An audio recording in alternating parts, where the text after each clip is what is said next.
Hi friends, it's February. It's the season of flowers and there are beautiful flowers around us. So thought of making some artwork with flowers. Today I will share 3 different methods of creating pressed flower art. So welcome to Plantify.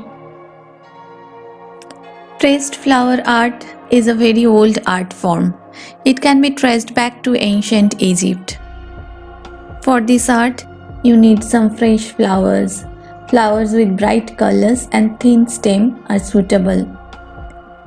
Flowers that are already dried lose their colors, so those could be used to create a rustic look, but for a bright, vibrant art piece, you need fresh flowers and leaves. Going back to history, this art form was meticulously practiced in Japan and China during 16th century. In Japan, it was known as Oshibana. I repotted and pruned my bougainvillea plant. I collected all the flowers in a vase and I'm going to use some of them for this art today. Among the 3 methods of flower pressing that I am going to discuss today, most conventional and simplest one is book pressing method. I think we all did this at least once in our childhood, so I don't think I need to elaborate this process. You may use parchment paper or thin tissue paper to protect your book from staining.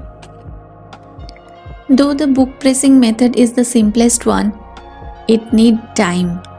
You need to keep the flower petals or leaves in between your books for 3 to 4 weeks. On the other hand, you may use microwave oven or iron to get instant result. You need to place the flowers in between 2 sheets of tissue paper and put it in the microwave oven. Put some weight onto it with something that has a flat surface like a ceramic tile or flat bottom bowl. Just make sure the weight covers all the flower petals and leaves. It should take around 2 to 3 minutes depending on the flowers and the volume of the flowers you have put. Keep checking in between. Once done, just don't pull off the flowers from the tissue paper immediately. Give it some time to dry out. Next method is hot iron method and it's pretty self-explanatory. Cover the flowers with tissue paper or parchment paper and set the iron in low temperature and press it off. Now unleash your creative mind to create your art piece with these dried flowers and leaves. Now a piece of history again. Oriental art form Oshibana gained popularity in Europe during Victorian era. It became an enjoyable pastime or hobby during that time. People started creating handmade gift items out of this art. Even today, pressed flower art is a popular gift for Mother's Day. Now to attach the flowers on paper, you need to use white craft glue or Mod Podge. Dilute the glue with water and cover the flowers with a thin layer of it.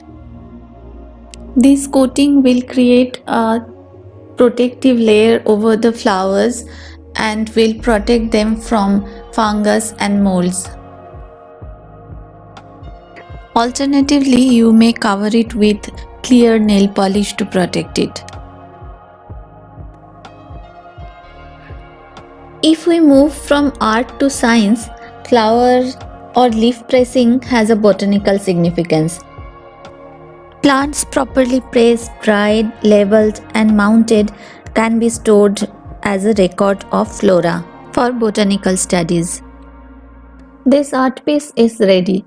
Now I am preparing a tag with the pressed flowers. It could be a eco-friendly gift tag for our loved ones. Or we can create a bookmark with these kind of pressed flowers. With the remaining flowers and leaves, I am creating one greetings card. Now the final touch.